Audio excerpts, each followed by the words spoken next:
Hello, welcome back to जिगर tutorial.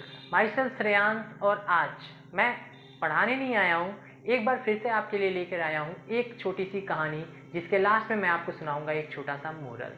पिछले बार मैंने एक मेंढक की कहानी सुनाई थी जो काफ़ी ज़्यादा आप लोग के द्वारा लाइक किया। आज की कहानी डिपेंड करेगी एक 10 से 12 साल के बच्चे के उस बिहेवियर पे जो 10 to 12 ईयर्स एज ग्रुप में सबसे कॉमन होता है। क्या होता है 10 to 12 ईयर्स के एज ग्रुप में सबसे कॉमन, बहुत ज़्यादा इम्पॉर्टेंट भी होता है ये 10 to 12 ईयर्स के बच्चों में। वो होता है क्यूरियोसिटी जो होती है, कुछ जानने की इच्छा। किसी भी चीज़ को बच्चे जब देखते हैं तो तुरंत क्वेश्चन आता है कि ये क्यों हो रहा है, कैसे हो रहा है, क्या हो रहा है, एंड वगैरह वगैरह टाइप काफ़ी ज़्यादा क्वेश्चंस बच्चों के दिमाग में आते हैं। तो इसी पे बेस्ड होगी आज की हमारी स्टोरी, छोटी सी है।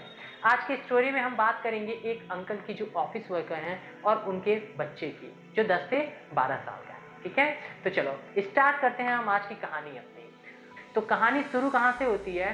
अंकल बैठे होते हैं, अपना ऑफिस का काम कर रहे होते हैं, ऑफिस का काम करते रहते हैं, बिजी रहते हैं। बट बच्चा जो है वो अपनी क्यूरियोसिटी की वजह से हर थोड़ी थोड़ी देर पे आके पापा पापा ये क्वेश्चन बता दीजिए, ऐसा कैसे होता है, ये क्या होता है, वो क्या होता है, एंड वगैरह वगैरह टाइप बहुत डिफरेंट क्वेश्चंस लेके आता है और हर थोड़ी थोड़ी देर पे अपने पापा से क्वेश्चन पूछता रहता है। काफ़ी टाइम तक टॉलरेट करने के बाद जब अंकल परेशान हो जाते हैं, अपने काम में फोकस कर नहीं पाते हैं, बार बार डिस्टर्बेंस होता है, ऑफिस वर्क कर रहे हैं तो उनको थोड़ा सा अटेंशन की ज़रूरत थी जो कि वो नहीं कर पाते हैं। परेशान होने के बाद लास्ट में वो सोचते हैं कि कुछ ऐसा उपाय निकाला जाए जिससे बच्चा कुछ टाइम तक मुझसे क्वेश्चन ना पूछे, कुछ टाइम तक किसी अदर वर्क में उसको बिजी कर दिया जाए जिससे उस टाइम पीरियड में अंकल अपना काम फिनिश कर लें। तो इधर उधर देखने के बाद उन्हें उनकी नज़र एक बुक पे पड़ती है। बुक में उन्हें एक वर्ल्ड मैप दिखता है, तो उन्हें एक आइडिया आता है कि बच्चे को एक क्वेश्चन दे देते हैं जिसमें वो घंटे 2 घंटे बिजी रहेगा। वो क्या करते हैं, वर्ल्ड मैप को उस बुक से निकालते हैं, छोटे छोटे टुकड़ों में फाड़ देते हैं और इस बार जब बच्चा उनके पास आता है तो वो कहते हैं कि बेटा पहले इस क्वेश्चन का आंसर तुम सॉल्व करके लाओ, इसका आंसर, इसको ये वर्ल्ड मैप है, इसको मैंने छोटे छोटे टुकड़ों में फाड़ दिया है, इसको रीअरेंज करके लाओ। जब तुम ये कर लोगे तो फिर मैं तुम्हारे हर क्वेश्चन का आंसर दूंगा। बच्चा बोलता है ठीक है पापा लाइए। बच्चा लेके चला जाता है। अंकल बहुत खुश होते हैं, उन्हें लगता है कि चलो घंटे 1.5 घंटे की तो फुर्सत हो गई, 1.5 घंटे 2 घंटे तो आराम से उसको लगने हैं, क्योंकि 10 से 12 साल का बच्चा वर्ल्ड मैप को अरेंज करना इतनी आम बात थी नहीं। तो अंकल आराम से अपना बैठते हैं काम करने। बच्चा चला गया क्वेश्चन लेके। बट होता क्या है, इधर अंकल को एक्सपेक्टेशन है कि 1.5 से 2 घंटे के लिए फ्री हो चुके हैं, बट विद इन 5 मिनट बच्चा रिटर्न आता है और कहता है कि पापा ये मैंने कर लिया। पहले तो अंकल सोचते हैं कि ठीक है गलत ही किया होगा, लाओ देख लेते हैं। जब देखते हैं अंकल तो उसका आंसर एकदम करेक्ट होता है। करेक्ट होता है इन द सेंस कि बिल्कुल एग्जैक्टली वो वर्ल्ड मैप को सही सही अरेंज किया होता है। नाउ अंकल शॉक्ड हो जाते हैं कि जो काम मैं 1.5 से 2 घंटे एक्सपेक्ट कर रहा था लगने का टाइम, उस काम को बच्चे ने 5 मिनट में कैसे किया। He was shocked. वो बच्चे को एक तक देखे जा रहे हैं and he asked to his child. बच्चे से पूछते हैं कि बेटा कैसे किया तुमने।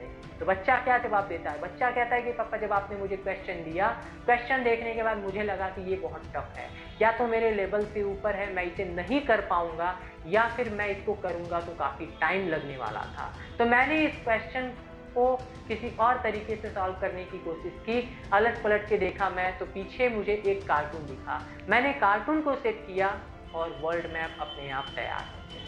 पापा आंसर सुन के शॉक्ड हो जाते हैं, अंदर से हैप्पी होते हैं और बच्चे को देखते रह जाते हैं। अगर मैं आपसे क्वेश्चन पूछूं कि बच्चे ने 1.5 से 2 घंटे के काम को विद इन 5 मिनट कैसे फिनिश कर लिया, तो आप में से मोस्ट ऑफ द लोग आंसर देंगे कि उसने जो कार्टून था उसको सेट किया, वर्ल्ड मैप अपने आप सेट हो गया। बट अगर, जैसा कि मैं पिछली कहानी में भी बताया था, मेरे कहानी का जो क्वेश्चन होगा उसका आंसर मोरल वैल्यूज के अकॉर्डिंग देना है। तो अगर मोरल वैल्यू देखेंगे कहानी की, इसके अकॉर्डिंग बच्चे ने वो काम कैसे किया, तो इसका आंसर क्या होगा?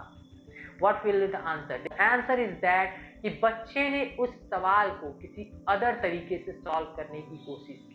उसने उस सवाल को एज इट इज, जो पहला वे था कि वर्ल्ड मैप को सेट कर दिया जाए, सिर्फ उसी वे से नहीं किया, उसने उसका दूसरा पहलू देखा, दूसरे तरीके से उस सवाल को सॉल्व करने की कोशिश किया। बच्चे को पता था कि हाँ वर्ल्ड मैप है, मैं अगर इसको सारे कंट्रीज को अकॉर्डिंगली सेट कर दूंगा तो ये हो जाएगा। बट बच्चे को ये भी पता था कि इसमें रिस्क है, गलत हो सकता है एंड ये काफ़ी टाइम टेकिंग होने वाला है। तो इस वजह से बच्चे ने उस वे को ना चूज करके उसने कुछ अदर चीज़ें कोशिश करने की कोशिश की, जिसकी वजह से उसे एक शॉर्ट रास्ता मिला, एक सटीक रास्ता मिला, जिससे गलती के भी चांसेस कम हो गए और टाइम भी बहुत ज़्यादा रिड्यूस हो गया।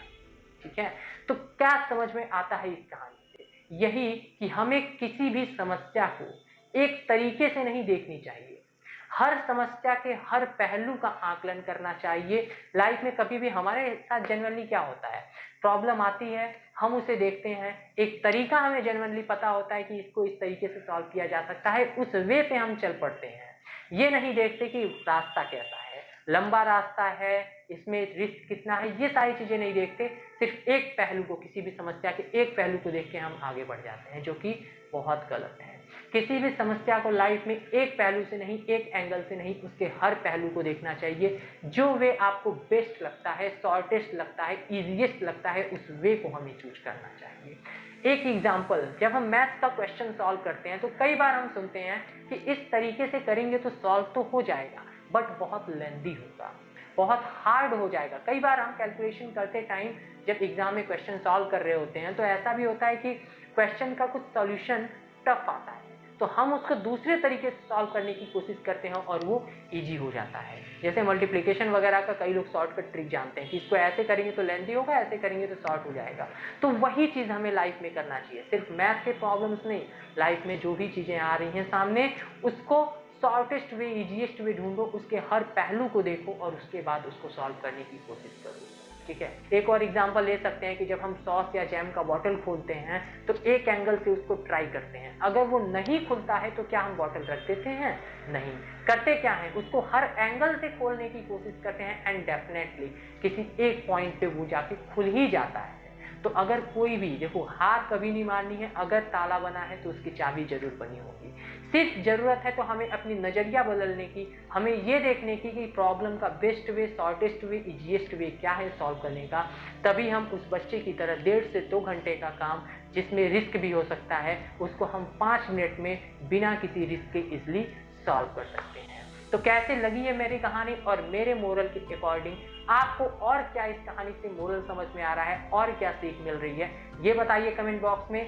बाकी कहानी अगर पसंद आती है तो क्या करना है ये आप सभी को पता है। Stay home, stay safe and keep supporting. Thank you very much.